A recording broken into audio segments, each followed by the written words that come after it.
माझ्या शेतकरी बांधवांनी आत्महत्या केल्या आहेत त्या आत्महत्यावेळेस शेतकऱ्यांची जर्नी हे पुस्तक मी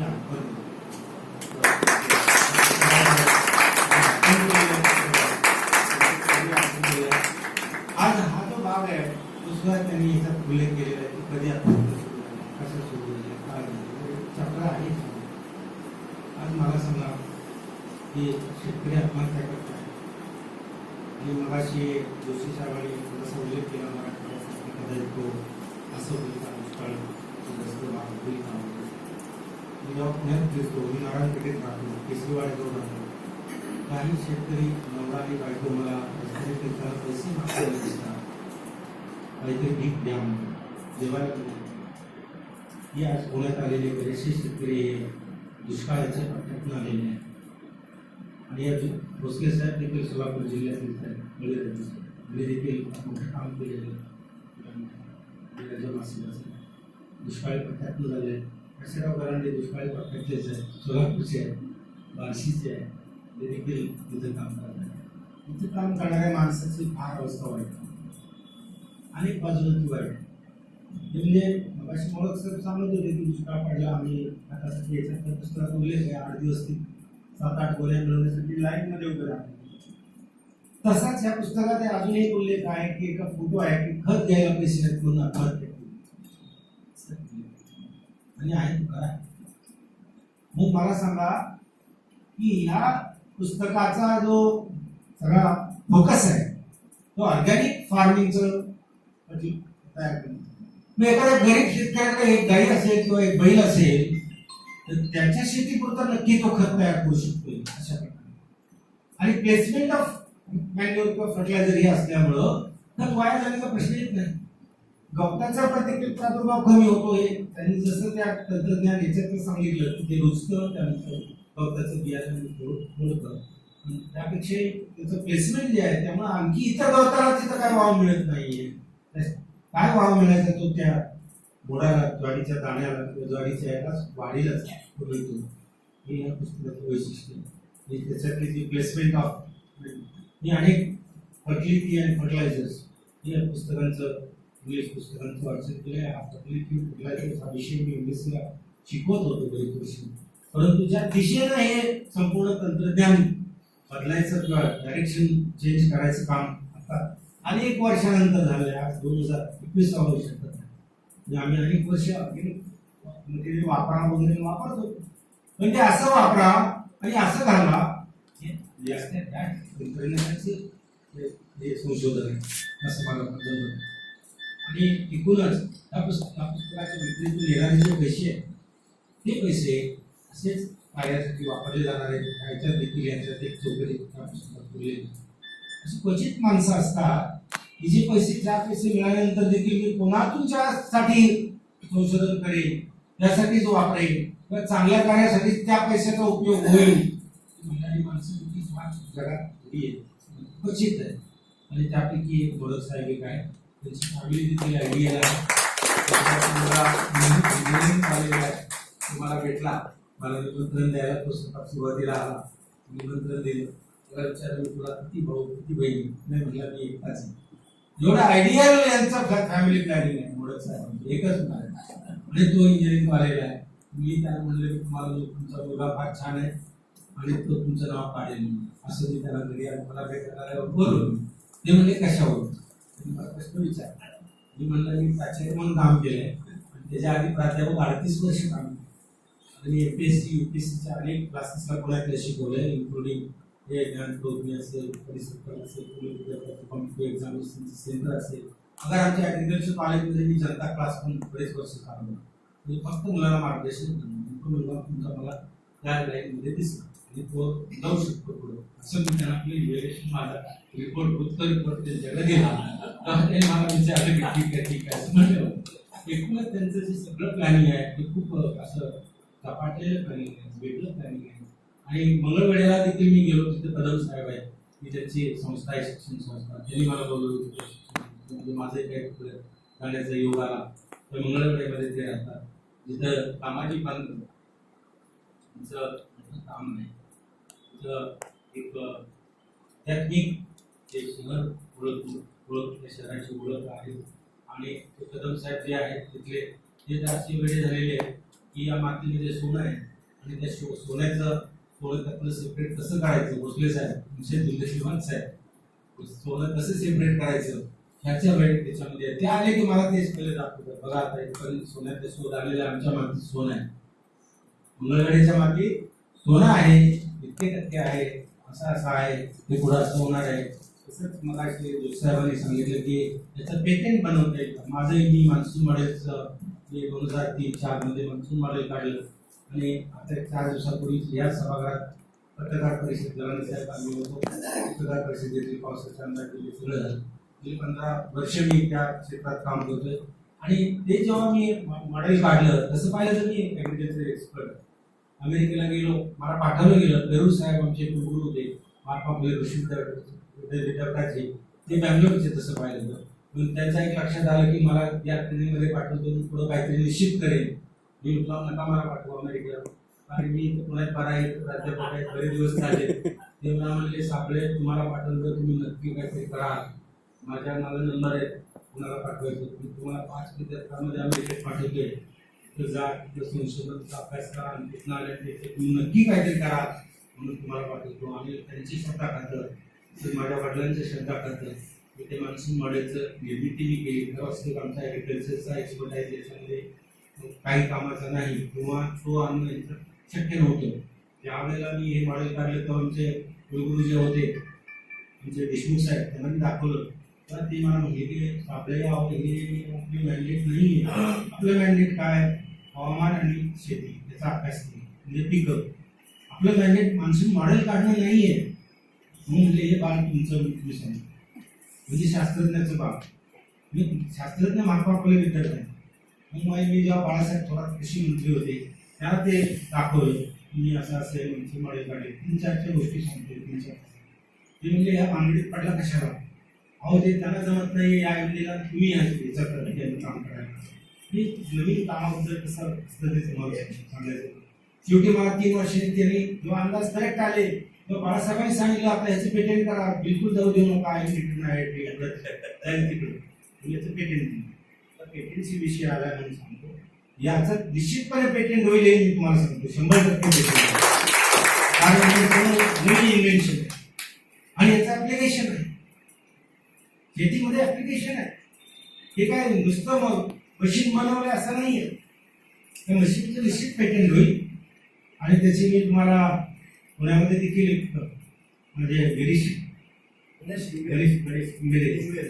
ते पण माझे मित्र आहेत, त्यांचा पण मी सल्लागार आहे त्या समितीचा. कारण ते जिथं नवीन गोष्टी मांडतायत जॉग्राफिकल त्याच्यात मी निश्चित जर असेल तर ते माझं नाव प्रदर्शन घेतात. मला बऱ्याच ठिकाणी ट्रेडिंगला वकील म्हणून बोलवतात आणि जातो मी त्यांच्याकडून. भोसले साहेबांच्या बाबतीत देखील मराठ्यांनी जे टेक्नॉलॉजी उभी केली होती मराठी, आणि त्याच्यात सकाळी थोडं उचलून धरलं होतं आणि भोसले साहेबांनी प्रहार केला होता. तेव्हा प्रतापराव पवार साहेबांनी मला बोलवलं, तुम्ही आता वकील वाहते बळीराजाचे भोसले साहेब आमच्या मागे लागले आणि म्हटलं ठीक आहे इथंच थांबूया, ते मराठ्यांचं तंत्रज्ञान. आणि मग ते थांबलं सर. असं सगळं असतं संशोधनामध्ये. खरं संशोधन कशाचं संशोधन असेल ते पुढे जातं आणि त्याचा मोठा उपयोग. आणि पेटेंट बनवल्यानंतर काय होईल, म्हणजे जर पुढची कल्पना असेल, तुम्ही जर पेटेंट बनवलं आणि दुसऱ्याने जर काय असं मशीन डेव्हलप कोणी करायचं ठरवलं, म्हणजे भारतातल्या शेतकऱ्यांनी इतर ठिकाणच्या शेतकऱ्यांनी, तर तुमची परमिशन घ्यावी लागेल तसं बनवायला आणि तुम्हाला दरवर्षी काय ना काहीतरी रॉयल्टी द्यावी.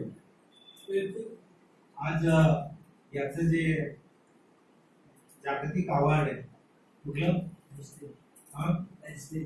नाही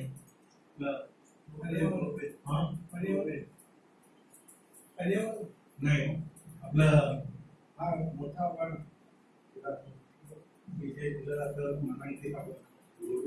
नोबेल पुरस्कार अजून दिला जातो. ते नोबेल पण शास्त्रज्ञ होते. त्याने कशाचा शोध लावला, हे दारू गोळा जो आहे किंवा स्फोट करणं, ते जमी बोगदे तयार करणे, त्यावेळेस नोबेलचं काम आहे. पण त्या नोबेलांच्या हे लक्षात आलं की याचा गैरवापर होऊ शकेल आणि संपूर्ण जगाला हादरा देऊन टाकेल. मग आपण एक चांगलं काम करणाऱ्या या जगातल्या लोकांना हा पुरस्कार देऊ, आपल्याला मिळालेल्या पैशाचा उपयोग आपण त्यासाठी करू. तसंच त्यांनी ठरवलंय की या पैशातनं जे मिळतील याचं काम चांगलं आहे, तसं त्यांचं धोकादायक काम नाही, शेतीला उपयुक्त काम. आणि नेमकं काय होणार आहे, हा टर्निंग पॉइंट आहे शेतीच्या दृष्टीनं. जेव्हा शेतकरी आत्महत्या करतायत, का करतायत? खर्च वाढलेला आहे शेतीला आणि उत्पन्नाचा भाव मिळत नाही दुसऱ्या बाजूला. मग इथं हे खर्च कमी करणारे तंत्रज्ञान आहे शेतीमध्ये. तुम्ही रासायनिक खतांच्या मागे न लागता हे तंत्रज्ञान वापरा, खर्च तुमचा कितीतरी कमी होईल, शेतीची कॉस्ट कमी होईल, इनपुट कॉस्ट कमी होईल. आणि इनपुट कॉस्ट कमी झालेली आहे की शेतकरी एकदम शांत होईल.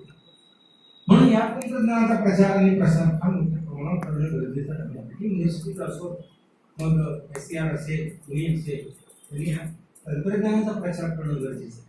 या पद्धतीने त्यांच्याकडे काय, आता सुभाष पालेकर देखील जे काही सांगतात की बाबा शून्य खर्चाची शेती वगैरे, ते देखील शेणखत टाकून द्या, शेतामध्ये टाका म्हणतात. ते टाकून टाकतोय आम्ही आता गेली 2000 वर्षे, 2000 किती, आज 17 वर्ष, 2018 वर्ष असं सांगताय, 2018 वर्ष सांगताय की मोडक साहेबांच्या या टेक्नॉलॉजी प्रमाणे खताचं तयार करा, ते शेणखताच्या गोळ्या तयार करा.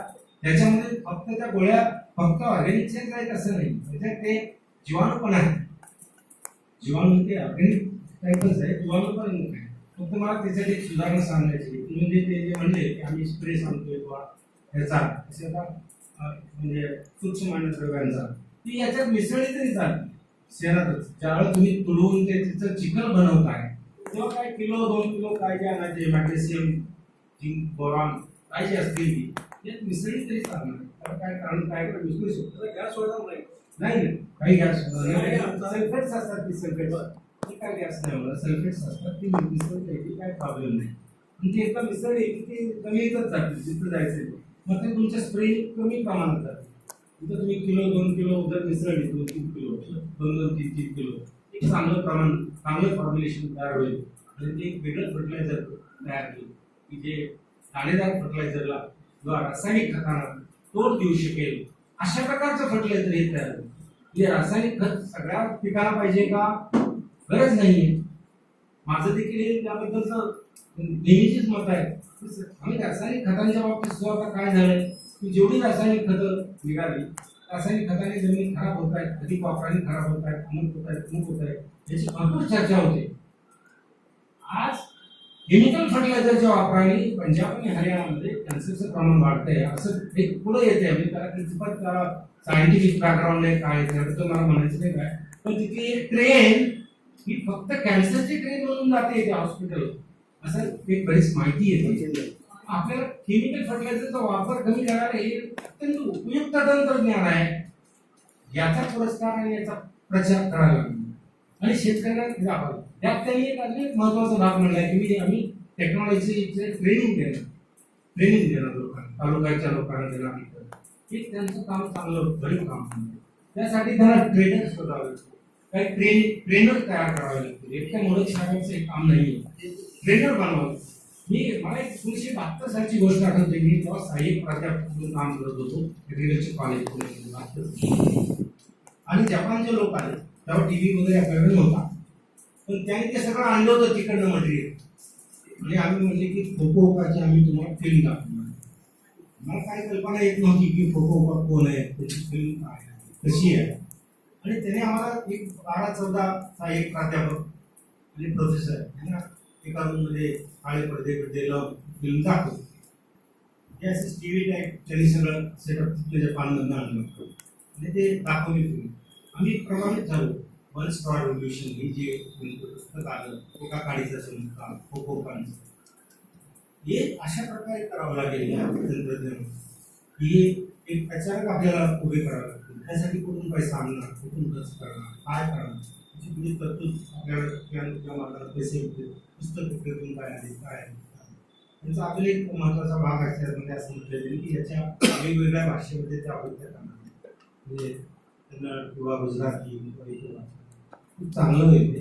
फक्त त्याला थोडंसं आणखी थोड्या काही इम्प्रुव्हमेंट्स वगैरे करून देऊन सगळ्याच भाषेमध्ये केल्या तरी सगळ्यात आणि अजून एक त्यांच्या याच्यामध्ये मला करेक्शन करायचं ते म्हणजे भाषण करताना ते म्हणजे हे कोरडवाहूसाठी तंत्रज्ञान असं नाहीये. हे सर्व प्रकारचे शेतीसाठी तंत्रज्ञान आहे, फळबागांसाठी तंत्रज्ञान आहे, बागायतसाठी तंत्रज्ञान आहे, हे कोरडवाहूसाठी आहेच आहे, सगळ्या पिकांसाठी हे तंत्रज्ञान आहे. आवाज खत घालायचं म्हणजे पैसा घालायचा पुढे प्रश्न. माझी स्वतःची शेती आहे, मी पण शेतकरी कुटुंबातला आहे, शेती आहे, वेगवेगळी पिकं पूर्वी करत होतो, आता ऊस फक्त लावतो. ऊसाला देखील हे उपयोगी पडतात, कुठल्या कुठं नाही पडणार, सगळीकडे उपयोगी पडणार तुमचं तंत्रज्ञान आहे. तुम्ही त्याचं हे असं मर्यादित ठेवू नका की फक्त शेतीला उपयुक्त तंत्रज्ञान. कारण तुमच्या याच्यामध्ये जेव्हा तुम्ही प्लेसमेंट आणलं की या पद्धतीने प्लेसमेंट असेल तर दुसऱ्या कुठल्या पद्धतीने वेगवेगळ्या पिकांमध्ये वेगवेगळ्या पद्धतीने प्लेसमेंट करता येईल. प्लेसमेंट करूनच हे खत द्यायचं एवढं त्याच्यामध्ये आलं पाहिजे. म्हणजे पूर्ण या पद्धतीनं द्या, बाकीच्या कशा पद्धतीने द्यायचं पहार पद्धतीने तर आम्ही सांगतो ऊसामध्ये पहारीनं धोकं घ्या आणि बाजून रासायनिक खत सोड. हे सोडलं तर काय फरक पडेल, चांगलंच आहे. अशा प्रकारे याच्यामध्ये दुसरं अजून एक गोष्ट आहे तर समजा नत्राची गरज आजकाल काय झालंय, हाय यील्डिंग व्हरायटी जास्त उत्पादन, पूर्वीच्या कमी उत्पादकतेचं जाती होत्या, कमी घेतलं कमी सुरत कमी पाण्यात. आता हाय यील्डिंग व्हरायटी जगभर आले आणि मग त्याच्यापैकी मागं शेतकरी हाय यील्डिंग व्हरायटीचा हाय डोस ऑफ फर्टिलायझर म्हणजे रिक्वायरमेंट त्यांची त्या प्रमाणात. युरियासारखं तुम्ही सप्लिमेंट करायला काही हरकत नाही याच्यावर, नत्र जर जास्त असेल त्या ठिकाणी तर हे आधी युरिया त्याच्या प्रमाणात द्यावं. आज युरियाच्या काही गोळ्या करत नाही, हा प्रॉब्लेम आहे. बारीक दाणे शिजत आहे, दाणे शिजत पुढं सोडायचे त्याला तुमच्या फ्रूट प्लांट्सला पुढं काढायचं. ते शेतकरी ठरवू शकतात, लोक ठरवू शकतात याला अजून काय सप्लिमेंट ज्यादा द्यायचंय का, ज्याला त्याला ठरवू दे. पण हे बेसिक तंत्रज्ञान आहे, बेसिक तंत्रज्ञानाचा उपयोग व्हावा अशा प्रकारचं हे काम आहे. बरेच काही उल्लेख आहेत, मी वाचून काढलेले आहेत आणि मला ते जास्त समोर वाचन केलेलं आहे. खूप काही विषय केलेले आहेत, मुख्य म्हणजे आमच्या हवामानाला टेस्ट केलेले हवामान ही हवामानाचा नंतरचा आधी तर ॲग्रिकल्चर एक्सपर्ट नंतर हवामान तज्ञ. पण हवामान जरी जास्त आहे म्हणजे मातीचं देखील तापमान किंवा जमिनीचं तापमान आणि सर्व भाषात सर्व विषयातलं शास्त्र जाणून घेतलेलं आहे आणि त्याचं सार या पुस्तकात आहे. कृषी विभाग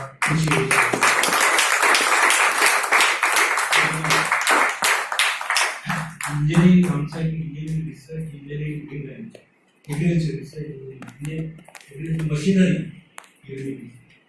तर आपलं ते आमच्या लोकांना देखील हे बघावं लागेल की आमचे रिसर्चचे ते काम करणार नाही का, पण ते दाखवण्याबद्दल तुमचं पहिलं पेटेंट करून मला तो बाळासाहेब थोरातांनी सल्ला दिला, मुख्यमंत्री कृषी मंत्री महोदयांनी साबळे सर्वेला पेटेंट